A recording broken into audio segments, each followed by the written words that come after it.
भाजपचे नेते किरीट सोमय्या मुंबईत दाखल झालेले आहेत। थेट प्रक्षेपण आपण ही दृश्य बघतो आहोत। कराडमध्ये पोलिसांनी त्यांना अडवलं, कोल्हापूरपर्यंत पोहोचू दिलं नाही। कराडमध्ये त्यांनी पत्रकार परिषद घेतली आणि आता ते मुंबईमध्ये दाखल झालेले आहेत। ही दृश्य आपण मुंबईतली बघतोय। किरीट सोमय्या मुंबईमध्ये पोहोचलेले आहेत पुन्हा। काल सकाळपासून महाराष्ट्रात फक्त किरीट सोमय्या यांच्या बाबतीतच चर्चा होती। किरीट सोमय्या यांना विसर्जनासाठी घरातून बाहेर पडू दिलं नाही। 4-5 तास त्यांना घरातच एक प्रकारे नजरकैदेत ठेवलं असं म्हणू शकतो आपण। त्यांना घरातून बाहेर पडू दिलं नाही। शेवटी उशिरा ते घराबाहेर पडले। गिरगावच्या विसर्जनाच्या ठिकाणी ते गेले, तिथून ते सीएसएमटी स्थानकावर गेले। सीएसएमटी स्थानकावर सुद्धा आतमध्ये जाण्याचा प्रयत्न ते करत असताना त्यांना अडवण्यात आलं। सगळ्या बाजूंनी पोलिसांनी त्यांना घेराव घातला आणि त्यांना महालक्ष्मी एक्सप्रेसमध्ये चढू दिलं जात नव्हतं। शेवटी कसेबसे ते महालक्ष्मी एक्सप्रेसमध्ये चढले, पण त्यांना पूर्ण कोल्हापूरपर्यंत पोहोचू दिलं गेलं नाही। तिकडे कोल्हापुरामध्ये 144 कलम पहाटेपासून लागू करण्यात आलं होतं। ही दृश्य आपण किरीट सोमय्या यांची बघतो आहोत। भाजपचे नेते किरीट सोमय्या यांनी मुश्रीफांवर घोटाळ्याचे गंभीर आरोप केलेले आहेत, मनी लॉन्ड्रिंगचे आरोप केलेले आहेत। आता त्यांचे समर्थक आणि कार्यकर्ते यांनी त्यांचं स्वागत केलेलं आहे। त्यांना हार घालण्यात आलेले आहेत, पुष्पगुच्छ देण्यात आलेला आणि त्यांचं स्वागत करण्यात आलेलं आहे। प्रसार माध्यमांच्या प्रतिनिधींचे ते काही क्षणामध्ये बोलतील। खूप मोठा बंदोबस्त त्यांच्या आजूबाजूला बघायला मिळतो आहे। त्यांच्या समर्थकांनी अभिनंदन केलेलं आहे, त्यांचं कौतुक केलेलं आहे। पण काल सकाळपासून जो काही मेलोड्रामा बघायला मिळाला, किरीट सोमय्या यांच्या आजूबाजूला त्यांच्या भोवती त्यांना अडवण्याचा जो काही प्रयत्न झाला। कोल्हापूरला ते जाणार होते, मात्र त्यांना जाऊ दिलं नाही। कराडमध्येच पोलिसांनी त्यांना अडवलं, उतरवलं गाडीतून आणि तिथेच कराडमध्ये विश्रामगृहामध्ये ठेवलं। तिथे त्यांनी पत्रकार परिषद घेतली। पत्रकार परिषद घ्यायला त्यांना परवानगी देण्यात आलेली होती। या पत्रकार परिषदेमध्ये मुश्रीफांचे घोटाळे, त्यांच्या जावयाचा घोटाळ्यामध्ये असलेला समावेश अशा सगळ्याविषयीचा दावा किरीट सोमय्या यांनी केलेला आहे आणि सगळे आरोप मुश्रीफांनी फेटाळून लावलेले आहेत।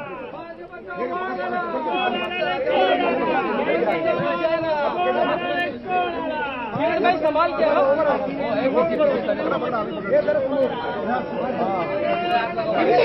आगे बढ़ो।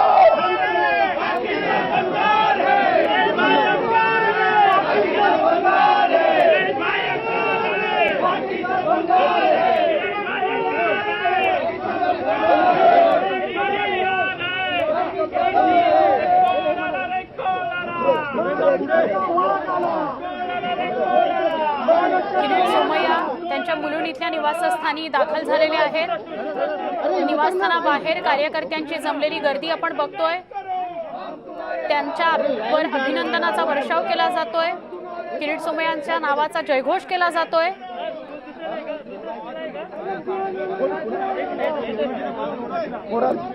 खूप मोठ्या प्रमाणात सुरक्षा व्यवस्था आहे। सिक्युरिटी गार्ड्स आपल्याला बघायला मिळत आहेत, कारण गर्दी खूप जमलेली आहे। प्रसार माध्यमांशी ते संवाद साधतील, मात्र त्याआधी कालपासून आजपर्यंत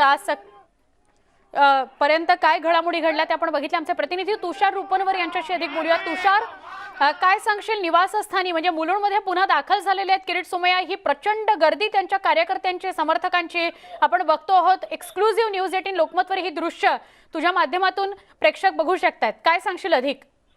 सुवर्ण, आपण जर पाहिलं असेल तर 24 तासांनंतर किरीट सोमय्या मुलुंड येथील निवासस्थानी दाखल झालेले आहेत। काल 4 वाजता किरीट सोमय्या या मुलुंड येथील त्यांच्या राहत्या निवासस्थानामधून निघाले होते आणि त्यांना याच निवासस्थानाच्या बाहेर त्यांना पोलीस आपल्याला सुरुवातीला ताब्यात घेताना पाहायला मिळत होते। मात्र त्यांचा विरोध झुगारून आपल्याला किरीट सोमय्यांनी कोल्हापूरचा प्रवास सुरू केला आणि त्यानंतर त्यांचा महालक्ष्मी ते कराड, मुंबई ते कराड हा प्रवास सुरू झाला आणि त्यानंतर आज संपूर्ण प्रवास केल्यानंतर किरीट सोमय्या मुंबईमध्ये त्यांच्या राहत्या निवासस्थानी दाखल झालेले आहेत। 24 तासांच्या या राजकीय घडामोडीमध्ये राज्यामध्ये अनेक उलटापालटी आपल्याला पाहायला मिळाल्या। सर्वात महत्वाची गोष्ट म्हणजे नारायण राणेंचा जो पहिला एपिसोड राज्याने पाहिला, त्यानंतर आता दुसरा एपिसोड किरीट सोमय्यांचा आपल्याला पूर्ण होताना पाहायला मिळतो। कारण की पहिल्या वेळेस सुद्धा आपण जर पाहिलं असेल तर नारायण राणेंना ज्या प्रकारे पोलिसांनी त्यांच्या परिसरामध्ये जाऊन त्यांना डिटेन केलं होतं, आज सुद्धा आपण जर पाहिलं असेल तर किरीट सोमय्यांना कोल्हापूरमध्ये जिल्हाबंदी देण्यात आली आणि त्यांच्या कराडामध्येच पोलिसांनी ताब्यात घेतलं। मात्र तरीही किरीट सोमय्या आपल्या भूमिकेवरती ठाम राहून त्यांनी आपली भूमिका स्पष्टपणे मांडली आणि अखेर ते आता त्यांच्या निवासस्थानी पोहोचलेले आहेत. आणि आपण जर पाहत असाल प्रभात लोढाजी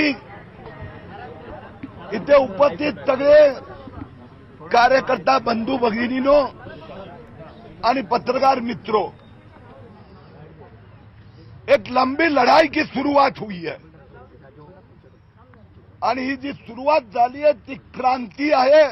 हे महाराष्ट्रात एक क्रांती, घोटाळे मुक्त प्रशासन आपण बनवून दाखवणार आहोत. ज्या पद्धतीने संबंध संपूर्ण महाराष्ट्रात, काल मी पाहिलं एक एक प्रत्येक रेल्वे स्टेशनवर ज्या पद्धतीने जनता लोक ज्या प्रकाराने प्रेमाने विश्वासाने आशेने आस्थेने की आपण महाराष्ट्राला घोटाळा मुक्त करणार त्या भावनेने जनता पाहते याची मला जाणीव आहे. संघर्ष करो, हम तुम्हारे साथ हैं. आणि हा जो लोकांचा विश्वास आहे त्या विश्वासाला आम्ही सगळे आपण कार्यकर्ते जगणार आहोत. आणि 31 डिसेंबर पर्यंत उद्धव ठाकरे आणि त्याचं 40 अलिबाबा 40 चोर मंत्रिमंडळ या सगळ्यांना जे भ्रष्टाचारी आहे त्यांच्यावर कारवाई होणार हे मी आपल्याला खात्रीपूर्वक विश्वास भारतीय जनता पार्टीचा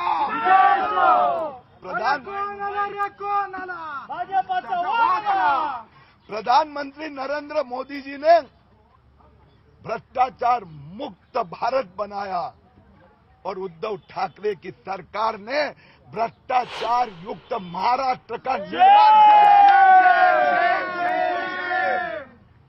नरेंद्र मोदी जी के जन्मदिन पर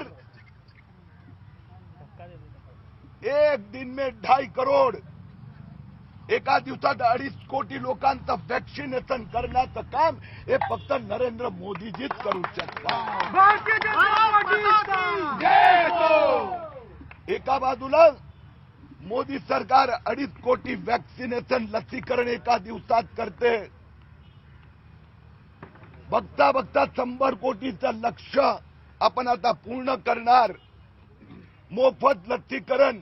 आणि त्याच वेळेला उद्धव ठाकरे साहेब काय करतात, त्यांची मुंबई महापालिका 1 कोटी कोविड वॅक्सिनचं टेंडर काढतात, ग्लोबल टेंडर. आणि त्या उद्धव ठाकरे यांच्या त्या ग्लोबल वॅक्सिनेशन टेंडर मध्ये 11 लोक बीड भरतात.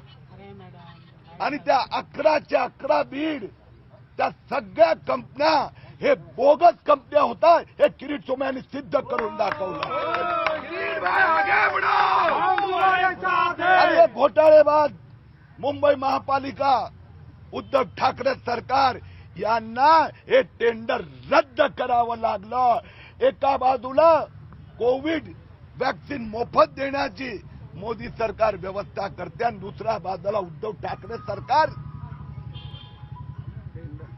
एप्रिल 2021 मध्ये कोविड सेकंड फेज रेमडेसिवीरची खूप तातडीने गरज आहे असे नारे देतात, टेंडर काढतात. 1 एप्रिल 2021 एका महिन्यात, एका आठवड्यात महाराष्ट्र सरकारचे मुख्यमंत्री ज्याचे अध्यक्ष आहेत, हाफकिन इन्स्टिट्यूट रेमडेसिवीरचं टेंडर 57,000 रेमडेसिवीर 665 रुपयांनी.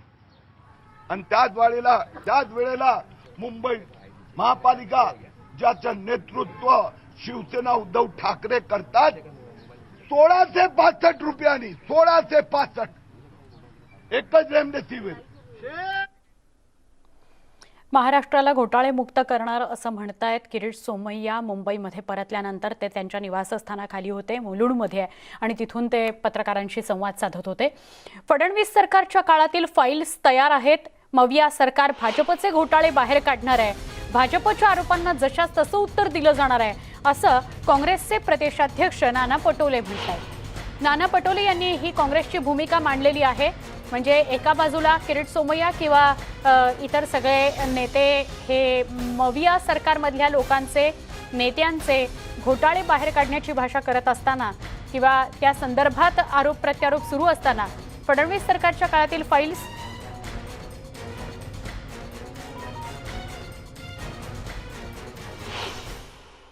महाविकास आघाडी एकत्र येऊन किमान काही विचार विनिमय करणार का? कारण त्यांची बिलकुल व्हायलाच पाहिजे। कॅबिनेटमध्ये या सगळ्या गोष्टीवरती चर्चा होऊन अनेक फायली फडणवीस सरकारच्या काळातल्या तयार आहेत सरकारकडे, तर त्या काढल्या पाहिजेत आणि त्याला तसं उत्तर दिलं गेलं पाहिजे, ही काँग्रेसची भूमिका आहे। तर चंद्रकांत पाटील आणि किरीट सोमय्यांवर नाना पटोलेंनी काय प्रतिक्रिया दिली तीही बघणार आहोत। चंद्रकांत पाटलांनी स्वतःच उत्तर देऊन टाकलं, आम्ही खाल्लं पण आमचं दिसू दिलं नाही, हे त्यांचं मत या ठिकाणी सिद्ध होते। चंद्रकांत पाटील साहेब, तुम्हाला नमस्कार आमचा, आणि असंच तुम्ही खरं खरं सांगत जा, किती खाल्लं त्याचं सांगून टाका, म्हणजे राज्याच्या जनतेला कळून जाईल। त्यांना साधं तिकीट पण मिळू शकलं नाही लोकसभेचं, आणि त्याच्यामुळे मला त्यांच्याबद्दलचं व्यक्तिगत जायचं नाही, पण त्यांना राज्याच्या जनतेचं त्यांना संपूर्ण पाठिंबा पाहिजे असेल तर भाजपमध्ये असलेल्या भ्रष्टाचारी धेंड जे बसलेले आहेत त्यांच्याबद्दलही अगर समजा त्या पद्धतीची माहिती घेऊन तिला प्रसिद्धीत आणलं आणि त्या पद्धतीने इन्क्वायरी झाल्या तर किरीट सोमय्यांना आम्ही पण त्यांना शाबास केली। भाजपचे नेते राम कदम आपल्या सोबत आहेत, त्यांच्याशी आपण सविस्तर या सगळ्याविषयी बोलणार आहोत। राम कदम, आपण जर आता ऐकलं असेल, नाना पटोले असं म्हणतायत की आता जशास तसं उत्तर देण्याची वेळ आली आहे, भाजपच्या वेगवेगळ्या नेत्यांचे घोटाळे आणि भ्रष्टाचार सुद्धा आता आम्ही उघड करतो। नाही, या विधानावरून काँग्रेसच्या प्रांताध्यक्षांना किती वाईट वाटलंय, किती मिरची लागले, किती त्यांनी धसका घेतलाय हे सरळ सरळ लक्षात येतं। जर त्यांच्याकडे फाईल्स आहेत घोटाळ्यांच्या, सत्य देऊन तुम्हाला आता 2 वर्ष झाले, कुठल्या मुहूर्ताची, कुठल्या नक्षत्राची किंवा नक्षत्रातल्या कोणत्या चरणाची तुम्ही वाट पाहतात? कुणी अडवलंय तुम्हाला? सरकार तुमचं, गृह खातं तुमचं, मुख्यमंत्री तुमचे, आणि तुम्ही म्हणता आमच्याकडे घोटाळ्यांच्या फाईल आहेत। मग अडवलं कुणी? उद्या नव्हे, आज नव्हे, या क्षणाला काढा। झालंय काय की आदरणीय देवेंद्र फडणवीस साहेबांनी एक अतिशय चांगली गोष्ट सांगितली की देशाच्या स्वातंत्र्य प्राप्तीनंतर पहिल्यांदा असं घडतंय की जो माणूस गुन्हा दाखल करायला पोलीस स्टेशनला निघालाय त्या माणसाला पोलीसच वाटेत अडवतात। हे फक्त या 3 पक्षाच्या वसुली सरकारनंच करून दाखवलं। जो माणूस गुन्हा दाखल करायला जातो त्याला तुम्ही अडवता? संपूर्ण महाराष्ट्राला का तुम्ही मूर्ख समजता आहात का? कर नाही तर डर कशाला तुम्हाला? तुमच्यामध्ये जर पोलीस स्टेशनला त्यांनी गुन्हा दाखल केला असता, तुम्ही दाखल करून घेतला नसता ती गोष्ट वेगळी। हायकोर्टात गेल्याच्या नंतर हायकोर्टाने आतापर्यंत जसं तुम्हाला झोडपलंय तसं पुन्हा एकदा झोडपलं असतं। बरोबर। किरीट सोमय्यांना तक्रार दाखल करून घ्यायला ते गेले, तर त्यासाठी सुद्धा त्यांना अडवलं आपण असं म्हणतायत। राम कदम, आपण असेच सोबत राहा। काँग्रेसचे नेते माणिकराव ठाकरे सुद्धा आपल्याबरोबर जोडले गेलेले आहेत। माणिकराव, आपण या सगळ्या संदर्भात काय सांगाल? नाना पटोले असं म्हणतायत की ही काँग्रेसची भूमिका आहे की आता जशास तसं उत्तर दिलं पाहिजे भाजपला आणि भाजपच्या नेत्यांचे पण घोटाळे बाहेर काढले पाहिजेत। शेवटी एक लक्षात ठेवलं पाहिजे बीजेपीच्या नेत्यांनी सुद्धा की कायद्याचं राज्य आहे आणि कायदा ज्या ठिकाणी मोडला जात असेल त्या ठिकाणी कारवाई करण्याची जबाबदारी सुद्धा प्रशासनाची आहे, शासनाची आहे। आणि त्या दृष्टिकोनातून जर कोल्हापूर असेल किंवा इतर कुठेही त्या ठिकाणी बंदी असेल किंवा तशा प्रकारचे कुठले कलम लागलेले असतील त्या जिल्ह्यामध्ये, तर तिथे जाऊनही एवढी समजदारी तर सर्वांनी घ्यायलाच पाहिजे। आणि त्या ठिकाणी जाऊन जर वातावरण काही वेगळ्या प्रकारे वातावरण होत असेल, नाना पटोले जे म्हणाले ती काँग्रेसची भूमिका आहे का माणिकराव? यामध्ये एक लक्षात घ्या तुम्ही, काँग्रेसची भूमिका म्हणण्यापेक्षा ज्या विषयावर राम कदम सुद्धा या ठिकाणी बोलले की सगळ्या ठिकाणी हरवणूक करतायत, पोलीस स्टेशनला जाऊ देत नाही आहेत, याच्या पाठीमागे आपण पाहिलं पाहिजे की नुसतं अशा प्रकारचे हरवळ्या ठोकत जाणं की आम्हाला न्याय देत नाही, आम्हाला जाऊ देत नाही, आम्हाला कोणाच्या विरोधात बोलू देत नाही, कोणाचे घोटाळे उघडे करू देत नाही आहेत, अशा प्रकारचे कितीही तुम्ही वेगवेगळ्या चॅनलच्या माध्यमातून म्हटलं तरी कायदा हे काही आहे की नाही? कुठे एखाद्या नाही ठिकाणी पण कलेक्टरने मविया सांगितलं सरकारमधल्या जिल्हा वेगवेगळ्या परिषद नेत्यांवर भ्रष्टाचाराचे आरोप होत आहेत. माणिकराव ठाकरे, आपल्याला असं वाटतं की थोडीशी अडचण वाढली आहे आपली?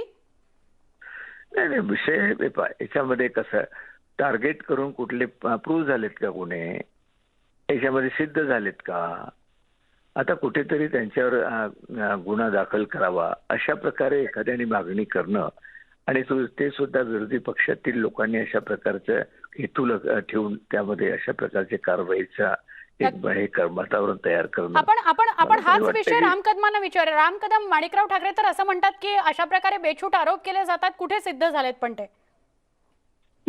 माणिकरावजी ज्येष्ठ नेते आहे, मी व्यक्तिविशेष टिप्पणी करणार नाही, पण व्यापक अर्थानं काँग्रेस म्हणून महाराष्ट्रातली स्थिती काय या बाबतीमध्ये निश्चितपणे बोलू. आता मला सांगा, किरीट सोमय्या साहेबांनी जे आरोप केले ते हवेत केलेत का नाही? कंपनीचं नाव सांगितलं, काय ट्रान्झॅक्शन झालंय, कुणी कोणाला पैसे दिलेत, कशा पद्धतीने जनतेचा पैसा लुटला गेलाय, कशा पद्धतीने भ्रष्टाचार झालाय, अगदी सरळ सरळ स्पष्टपणे अगदी कागदपत्रासहित अभ्यासपूर्वक मांडलं. आता हे जे अभ्यासपूर्वक मांडलंय त्याला महाराष्ट्र सरकारनं त्यांच्या मंत्र्यांनी उत्तर द्यावं ना, की हा जो व्यवहार आहे हा चुकीचा आहे. आम्ही मान्य करू, स्वागत करू, महाराष्ट्रातली जनताही स्वागत करेल. तुम्ही त्या व्यवहाराच्या बाबतीत काही बोलणार नाही. ह्यांचे मंत्री म्हणतील की किरीट सोमय्यांनी यावं, आम्ही त्यांचं स्वागत करू, त्याच्यावर काही कारवाई नाही. उलट जो व्यक्ती कायदेशीर प्रक्रियेमध्ये तुम्ही हायकोर्टात जाण्यापूर्वी लोकल पोलीस स्टेशनला तुम्ही कळवलं पाहिजे, ती प्रक्रिया पूर्ण करण्यासाठी गेला. जर ह्यांनी काहीच केलं नव्हतं, पारदर्शी होते, तर हजारो पोलीस त्या किरीट सोमय्यांना अडवण्याच्या पाठीमागे का लागले होते? माणिकराव ठाकरे, आपण यावर बोललं पाहिजे की जे भ्रष्टाचाराचे आरोप होत आहेत त्याच्यावर उत्तर देण्याऐवजी किंवा न्यायालयीन लढाई लढण्याऐवजी नाना पटोलेंनी असं म्हणणं की आता भाजपचे पण भ्रष्टाचाराचे सगळे गुन्हे बाहेर काढतो, याला काय म्हणायचं? नाही, मुळामध्ये याला आता आरोप जे काही केले जातात आहे किंवा जे काही आमच्याकडे फार पुरावे आहेत म्हणून दाखवत आहेत, ते काही कागदाचे गठ्ठे दाखवल्यानं पुरावे सिद्ध होत नाही ना. किंवा या ठिकाणी लोकांपुढे असं चॅनल पुढे मांडणी करणं की आमच्याकडे हे सगळे आरोप आहेत, हे सगळे आम्ही या पद्धतीनं यांनी घोटाळे केलेले आहेत, घोटाळेबाज अशा प्रकारचं मंत्री इतके वर्षानुवर्ष ते त्या ठिकाणी समाजकार्य करत असतात. राजकारणामध्ये इथपर्यंत येण्याकरता किती काळ लागतो आणि अशा प्रकारचे एखादे कोणी उठसूट हे करायचे, आरोप करायचे. आता राम कदमांच्या संदर्भात ते काय झालं ते लक्षात घेतलं पाहिजे की सगळे अशा प्रकारचं काही ते मागचे स्टेटमेंट केलं त्यावर किती सगळे रान उठलं आणि कारवाई झाली का, काय कोर्टामध्ये? माणिकराव ठाकरे, आपण शेवटपर्यंत काही नाना पटोलेंच्या वक्तव्याविषयी बोलत नाही. खरंच आपल्याकडे भाजपच्या फाईल्स तयार आहेत का? नाही, एक लक्षात घ्या तुम्ही, एक आरोप प्रत्यारोप हे विरोधी पक्ष सत्तारूढ पक्षांमध्ये होत असतात. जोपर्यंत समोर कोणी पुरावे देत नाहीत आणि ते कोर्टापर्यंत जाऊन त्यांना शिक्षा होत नाही कायदेशीर, तोपर्यंत कोणालाही आरोपीच्या पिंजऱ्यामध्ये उभं करण्यात मला तरी वाटतं की संयुक्तिक नाही आहेत. हे जे आता बीजेपीने जे सुरुवात केली, ज्या पद्धतीनं प्रत्येक नेतृत्व, प्रत्येक नेता हे काही तुटून पडल्यासारखा किंवा हे यंदा कुठेतरी संपवलं पाहिजेत, मग हे मंत्री ते मंत्री यांनी असं केलं, हे आमच्याकडे भरपूर पुरावे आहेत, हे गठ्ठे आहेत पुराव्याची, अशा प्रकारचं वातावरण तयार करण्याचा प्रयत्न राजकीय कोणी एखाद्या पक्षाने करू नये असं माझं मत आहे. कोणाही विषयी अशा प्रकारचे राहण करणं किंवा त्यांच्यावर आरोप प्रत्यारोप करणं याचा फार विचारपूर्वक हे केलं पाहिजे. प्रत्येक जण हे समाजकारणामध्ये राजकारणामध्ये आहेत, कोणाला उद्ध्वस्त करण्याचा प्रयत्न कोणत्याही नक्की पक्षाकडून जाणीवपूर्वक अशा प्रकारचे आरोप केले जाऊ नयेत असं माणिकराव ठाकरे म्हणतायत. राम कदम, आपले देखील आभार आणि माणिकराव ठाकरे आपले देखील आभार. आपण सविस्तर या सगळ्या संदर्भात बोललात त्याबद्दल. एक छोटासा ब्रेक घेऊया, लगेच भेटणार आहोत. पहा फक्त न्यूज 18 लोकमत.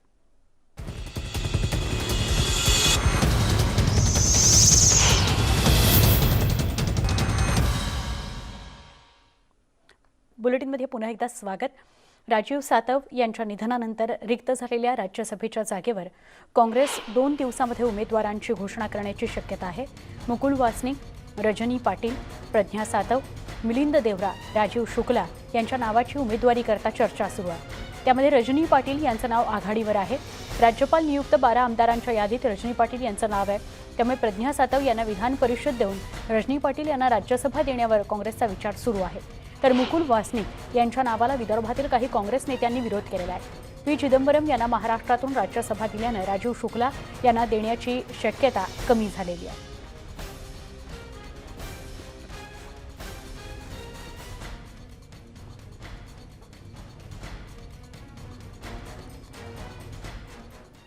उमेदवारी कोणाकोणाला दिली जाऊ शकते किंवा काय नेमकी गणितं असतील या सगळ्याविषयी ग्राफिक्सच्या माध्यमातून बघूया. उमेदवारी कुणाला मिळू शकते ती नावं समोर येत आहेत. मुकुल वासनिक, रजनी पाटील, प्रज्ञा सातव. रजनी पाटील यांचं नाव प्रकर्षाने समोर येत आहे.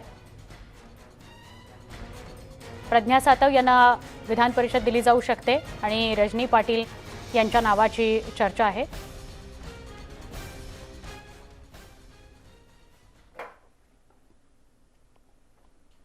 मिलिंद देवरा यांचंही नाव आहे चर्चेत. राजीव शुक्ला यांचंही नाव चर्चेत आहे, पण काही नावं चर्चेतून मागे पडत आहेत आणि काही नावं जोरकसपणे पुढे येत आहेत. यामध्ये रजनी पाटील यांचं नाव आघाडीवर आहे आणि प्रज्ञा सातव यांना विधान परिषद दिली जाऊ शकते अशा चर्चा आहेत.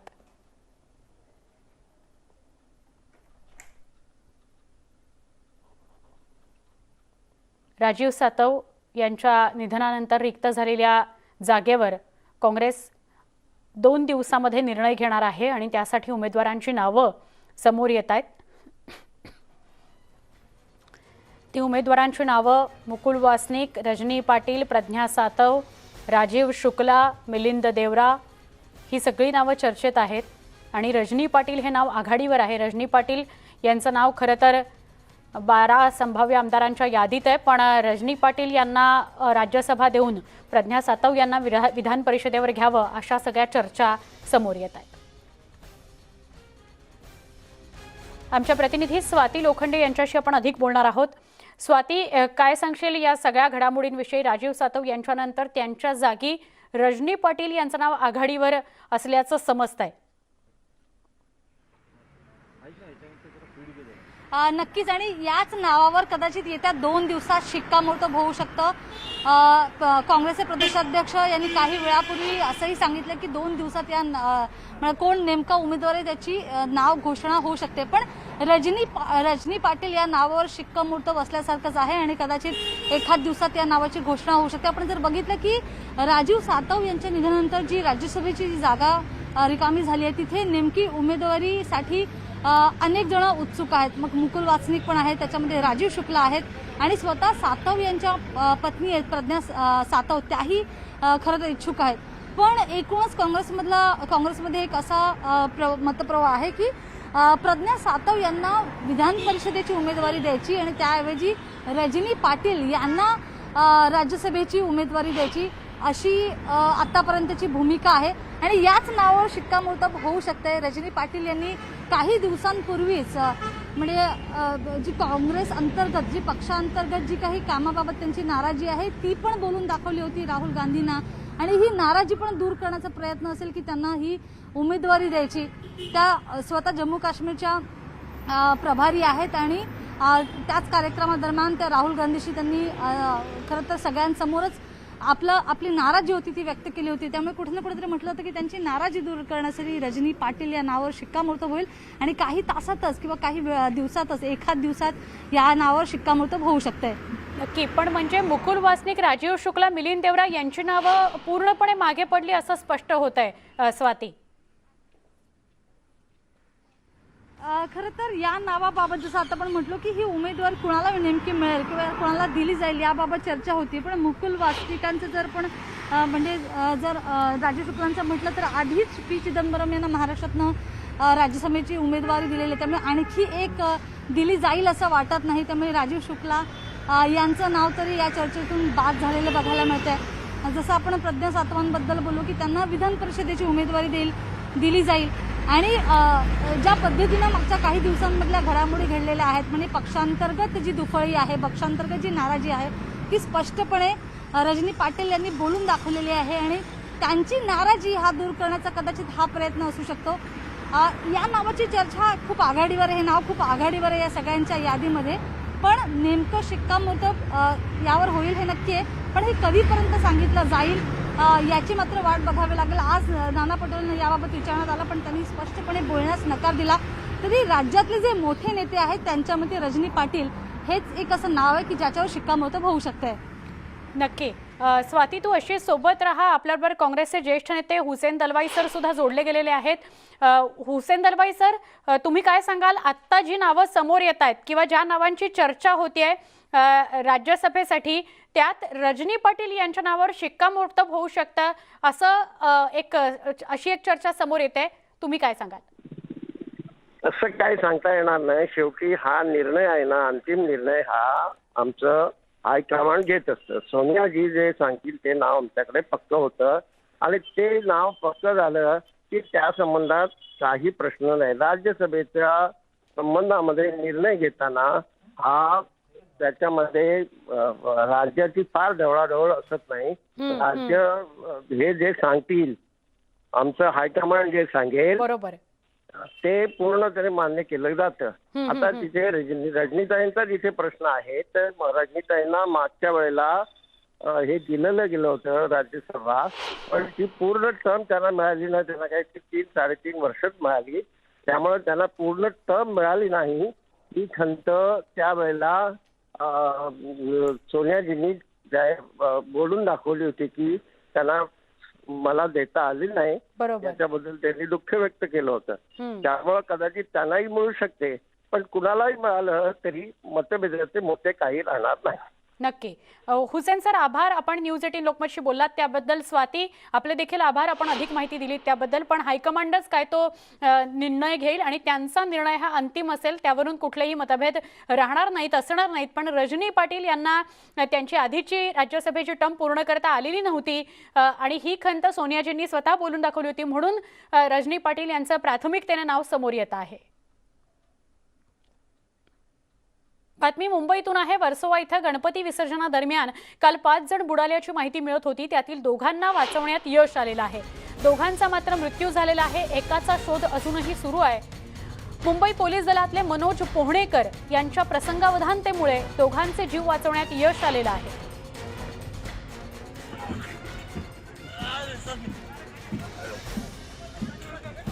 वर्सोवा इथं गणपती विसर्जनाच्या वेळी हे 5ही जण उपस्थित होते आणि त्याच वेळेला हे 5ही जण बुडाले अशी माहिती मिळाली होती.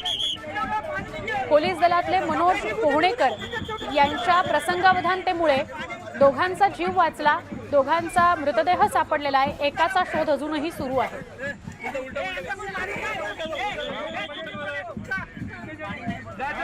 पोलीस दलातलेच देवदूत ज्यांनी 2घांचा जीव वाचवला ते मनोज पोहणेकर स्वतःच आपल्या सोबत आहेत. त्यांच्याशी आपण बोलणार आहोत. सगळ्यात आधी तर मनोजजी, आपलं खूप खूप अभिनंदन, कारण 2 जणांचे जीव वाचवण्यात आपल्या प्रसंगावधानतेमुळे हे 2घांचे जीव वाचले. त्या 2घांसाठी तरी आपण नक्कीच देवदूत आहात आणि सगळ्या महाराष्ट्रासमोर आपण एक आदर्श सुद्धा घालून दिलाय.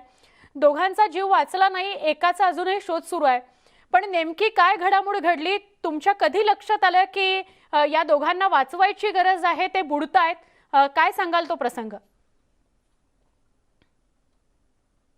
नमस्कार, मी मनोज पोहणेकर, पोलीस नाईक, मुंबई पोलीस दलामध्ये वर्सोवा पोलीस स्टेशन येथे कार्यरत असून आम्हाला वर्सोवा जेट्टी येथे नोकरी बंदोबस्त करता डिप्लॉयड केलं गेलं होतं. माननीय सीपी साहेबांचे आदेश, माननीय रिजन साहेबांचे, एलिंडो साहेबांचे, रिजन साहेबांचे आणि डीसी साहेबांच्या आदेशानुसार आम्ही कर्तव्य बजावत होतो.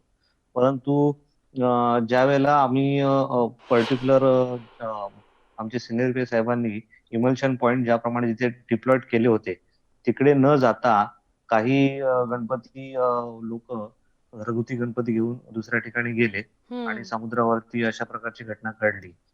तिकडे जाण्यासाठी निर्बंध लावले होते. जर निर्बंध पाळले असते लोकांनी तर ही नक्कीच दुर्घटना घडली नसती. जसं आम्हाला कळलं की 5 लोक तिकडे डुबतात आहेत, तसं आम्ही प्रसंगावधान घेऊन लगेच माझे वरिष्ठ, आम्ही काही अजून माझे कलिग असे धावत तिकडे गेलो. ज्या ठिकाणी आम्हाला गाडी घेऊन जाता येत नव्हती अशा ठिकाणी घटना घडली. त्या ठिकाणी आम्ही धावत असताना आमच्याबरोबर एक सिद्धार्थ डॉक्टर म्हणून आमच्या सोबत आले. त्यांनी आम्ही जे मुलं बाहेर काढली त्यांना त्यांच्या मदतीने आम्ही त्यांना CPR देऊन त्यांना त्वरित त्यांच्या बेशुद्धपणावरती उपचार करून, प्रथमोपचार करून त्यांना औषधीवर आणलं आणि त्यांना आमच्या खांद्यावरती आमचं एक कर्तव्य म्हणून त्यांना अँब्युलन्स पर्यंत पोहोचवणं तुरंत आणि लवकर गरजेचं होतं. मग त्यांना आम्ही आमच्या प्रसंग बघून तात्काळ लगेच खांद्यावर घेऊन त्यांना आम्ही अँब्युलन्स पर्यंत पोहोचवलं. हे पोलिसाचं एक कर्तव्यच आहे. ते मी नक्कीच. फक्त माझ्या कर्तव्य बजावलेलं आहे पण प्रामाणिक. मनोजजी, प्रसंगावधानता दाखवणं आणि सतर्कता बाळगून पटकन त्यांना वाचवणं हे खरोखरच कौतुकास्पद आहे. आपण त्यासाठी पुढाकार घेतलात हे विशेष आहे.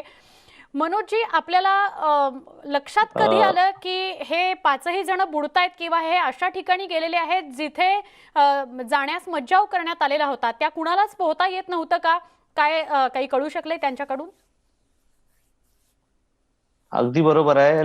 वयोगट 22 ते 25 ते 28 पर्यंतच होतं. त्यांना कोणालाही पोहता येत नव्हतं. यामध्ये एकाच व्यक्तीला पोहता येत होतं. परंतु कसं घरातलेच गणपती असल्यामुळे मजा करत मौज मजा करायची म्हणून पाण्यात शिरकाव केला आणि भरतीची वेळ असल्यामुळे ती दुर्घटना घडली. पाण्याचा अंदाज आला नसेल मनोजजी त्यांना. आपल्याला पाण्यात उतरताना किंवा पाण्याचा अगदी प्रवाह बरोबर किती आहे. भरतीची वेळ असल्यामुळे त्यांना पाण्याचा अंदाज नव्हता आणि नौके आहेत, पोहता येत नाही. फक्त मजा म्हणून गणपती सोबत आतमध्ये गेले आणि ही दुर्घटना घडली. पण मनोजजी, आपल्याला सुद्धा पाण्यात उतरताना किती खोल असेल किंवा पाण्याचा प्रवाह किती असेल या सगळ्याचा विचार मनात नाही आला? बघा, आपलं वर्दी घातल्यावरती आपल्याला हा विचार नसतो की आपल्या जीवाची पर्वा करायची की नवा करायची. समोर जी दुर्घटना घडलेली आहे त्यावरती कसाही उपाययोजना करून त्यामधून लोकांचा जीव वाचवायचा हे आम्हाला पोलीस दलातून जास्तीत जास्त लवकरात लवकर शिकवलेलं असतं. मनोजजी, खूपच चांगलं उत्तर आहे हे. अख्ख्या महाराष्ट्राने ऐकावं असं हे उत्तर आहे. तुम्ही सगळे पोलीस, वेगवेगळ्या विभागातले तुम्ही सगळे पोलीस या मागच्या 1.5-2 वर्षांमध्ये कोरोनाच्या काळात आपली फॅमिली घरामध्ये मागे सोडून रस्त्यावर उभे होतात आणि सगळ्या नागरिकांचे जीव वाचवण्यासाठी झटत होतात. आणि आज पुन्हा एकदा म्हणजे 2 नागरिकांचे जीव वाचवण्यासाठी आणि वाचवल्यानंतर आपण ही प्रतिक्रिया देताय, ह्याचं पुन्हा पुन्हा कौतुक करायला लागेल. कारण आपणच अशा छोट्या छोट्या कृतींमधून आदर्श घालून देताय. मनोजजी, जेव्हा आपण म्हणजे अनेक पोलीस आपलं कर्तव्य बजावत असतात, पण काही पोलीस ज्यांच्यामुळे अख्ख्या पोलीस दलावर बोटं उमटतात, तेव्हा तुम्हाला काय वाटतं? मॅडम, कसं आहे, प्रत्येक व्यक्ती हा व्यक्तशः स्वतःच्या बुद्धिमत्तेने वागत असतो. त्यामुळे त्याच्यावर भाष्य करणे योग्य नाही. परंतु विलिंगली सर्व्ह करणं हे जर प्रत्येकाने ठरवलं आणि प्रत्येकाने हे अंमलात आणलं तर मला वाटतं घटना आणि कुणालाही गालबोट लागणार नाही. नक्की. मनोज पोहणेकर, पुन्हा एकदा खूप खूप अभिनंदन आपलं. आपण 2 जणांना वाचवण्यात यश मिळवलेलं आहे. तुम्ही त्या दोघांसाठी तरी नक्की देवदूत आहात आणि एक खूप चांगला आदर्श आपण सगळ्यांसमोर घालून दिलेला आहे. खूप खूप आभार. आपण न्यूज 18 लोकमतशी बोललात त्याबद्दल.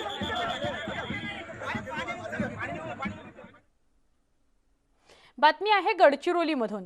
गडचिरोलीत मडवेलीच्या जंगलात अभियान राबवणाऱ्या जवानांवर माओवाद्यांनी गोळीबार केल्याची घटना घडली. जवानांनी प्रत्युत्तर देत हल्ला परतवून लावला.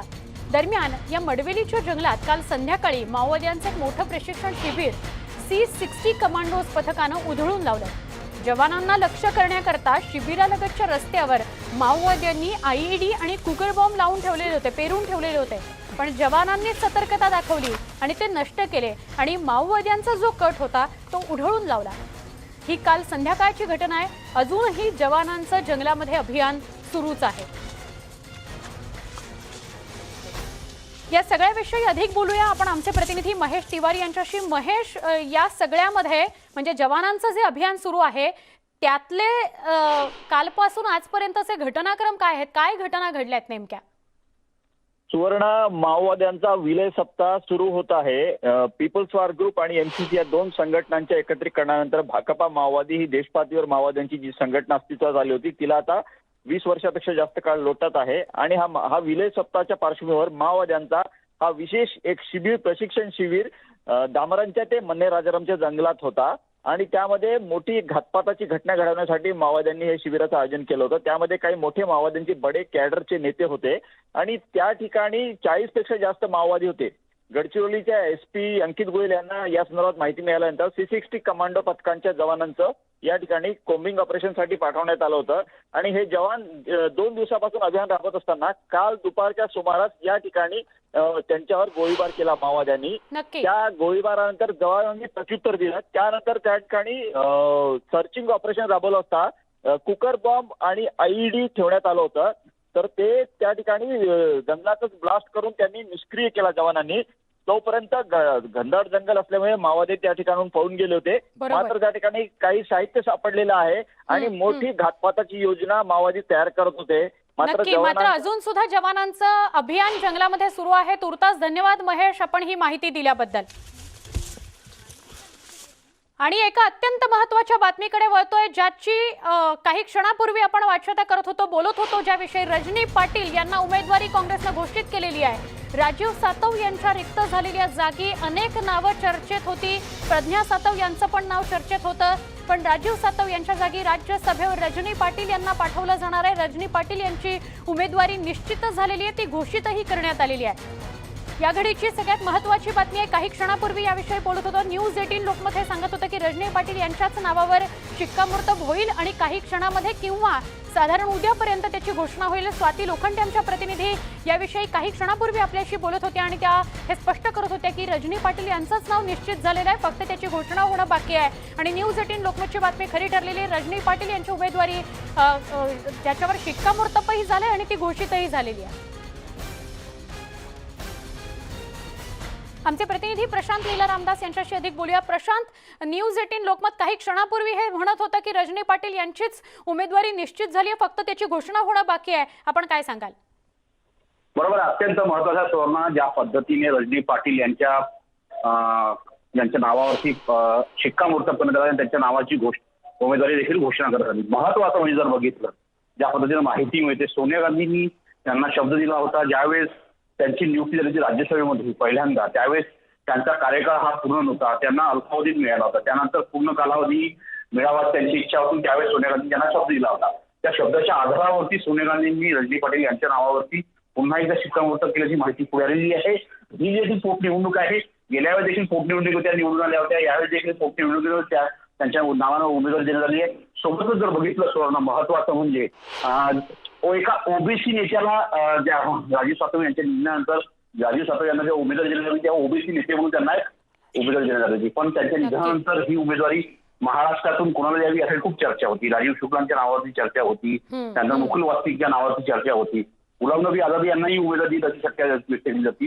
पण शेवटी काँग्रेसच्या हायकमांडनी हे रजनी पाटीलच्या नावाची घोषणा करून एक प्रकारे राज्यामध्ये कशा पद्धतीनं महिलांना संधी मिळते आणि सोबतच जर बघितलं आपण तर त्यांच्याकडे हिमाचल प्रदेशाचा एक मोठा पदभार देखील आहे. हो हो प्रशांत, बोलताना हुसेन दलवाई मगाशी काही क्षणापूर्वी असं म्हणाले की मागच्या वेळेला राज्यसभेची टर्म अपूर्ण राहिली होती रजनी पाटील यांची आणि ती कुठेतरी सल होती सोनिया गांधींच्या मनात, तर कदाचित प्राथमिकतेने रजनी पाटील यांचा विचार होईल आणि तेच खरं झालंय असं म्हणायचं. प्रशांत, बरोबर आहे. मी सांगताना तुम्हाला हेच म्हणतोय की काँग्रेसच्या ज्या हायकमांड आहेत सोनिया गांधी यांनी गेल्या वेळेस त्यांना कमिटमेंट दिलं होतं आणि ज्यावेळेस त्यांच्या राज्यसभेचा पहिला कार्यकाळ होता त्यावेळेस त्यांचा कार्यकाळ जेव्हा संपला त्यावेळेस त्यांची भेट झाली आणि भेट झाल्यानंतर सोनिया गांधी त्यांना जो राज्यसभेचा क्रमांक नंबरचा 12 नंबरचा गेट आहे त्या गेटवर या दोघांची भेट झाली होती. त्यावेळेस सोनिया गांधी त्यांना सांगितलं की मी तुमचा पुन्हा एकदा निश्चित विचार करेल, तुम्हाला योग्य संधी देऊ असं बघाचं आश्वासन दिलं होतं. त्या आश्वासनानंतर साधारणतः 2 वर्ष लोटली, पण 2 वर्षानंतर ते कमिटमेंट सोनिया गांधी यांनी पूर्ण केलेलं आहे. रजनी पाटील यांना राज्यसभेची उमेदवारी दिलेली आहे आणि निश्चितपणे हा विजय निश्चित मानला जातोय कारण की महाविकास आघाडीचं मताधिक्य हे महाराष्ट्रामध्ये आहे. नक्की प्रशांत, आभार आपण सविस्तर माहिती दिल्याबद्दल. आणि प्रज्ञा सातव यांचा कदाचित विधान परिषदेवर विचार होऊ शकतो अशी ही माहिती आहे. महाराष्ट्राची खबरबात मध्ये एक छोटासा ब्रेक, पुन्हा भेटू. पहा फक्त न्यूज 18 लोक.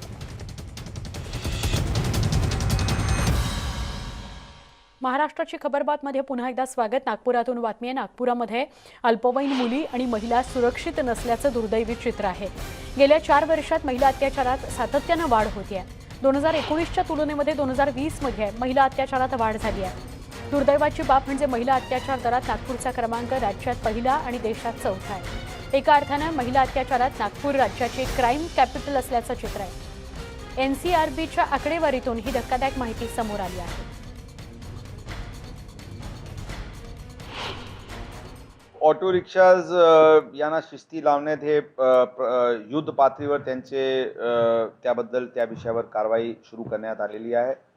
RTO आणि संबंधित विभागांसोबत विस्तृत बैठक पण झालेली आहे. शहरात अंदाजन 19,000 ऑटो परवानाधारक आहे. हे याची माहिती आम्हाला मिळालेली आहे. आता प्रथम त्यांचे सगळ्यांची गुन्हे अभिलेख तपासण्याची काम सुरू करण्यात आलेली आहे. आतापर्यंत जे तपासण्यात आलेली प्रकरणे मध्ये 302 ऑटो रिक्षाज असे समोर आलेले आहे ज्यांचे विरुद्ध गुन्ह्याची अभिलेख आहे. यांची यादी सर्व पोलीस स्टेशन्सला सर्क्युलेट करण्यात आली असून त्यांचे विरुद्ध कडक प्रतिबंधक कारवाई आणि त्याचे ऑटो परमिट्स रद्द करण्याची पण प्रक्रिया सुरू करण्यात आलेली आहे. आणि आता नेटवर्क 18 आणि फेडरल बँकेचा संयुक्त उपक्रम संजीवनी. सॅनिटायझर हानिकारक आहेत का? लसी तुमच्या DNA मध्ये बदल करतात का? लसीकरण तुम्हाला कोरोनाची लागण करू शकतं का? असे काही प्रश्न किंवा असे अनेक प्रश्न तुमच्या मनात आहेत का? आता अशी एक जागा आहे जिथे तुमच्या सगळ्या प्रश्नांची उत्तरं दिली जाऊ शकतात. हो, हे सर्व तुमच्या फोनवर तुम्हाला उपलब्ध होईल. नेटवर्क 18 आणि फेडरल बँकेच्या कोरोना विरुद्ध देशव्यापी लस जागृती मोहिमेचा हा भाग आहे. Sanjivani a shot of life. Sanjivani WhatsApp helpline सुरू करता आहे. तुम्हाला फक्त 7977773753 म्हणजेच 7977773753 या क्रमांकावर व्हॉट्सअप करायचं आहे आणि तुम्हाला तुमची उत्तरं त्वरित मिळतील. ही माहिती क्रॉस चेक केलेली असेल तर वाट कसली पाहताय? कोरोनावर असलेले तुमचे कुठलेही प्रश्न व्हॉट्सअप करा आणि तुम्हाला हवी असलेली सगळी माहिती मिळवा. अर्थात पुन्हा एकदा सांगते, क्रमांक 7977773753. या सगळ्यासह महाराष्ट्राच्या खबरबात या बुलेटिनमध्ये इथेच थांबतोय. ताज्या बातम्यांसाठी पहा फक्त न्यूज 18 लोकमत.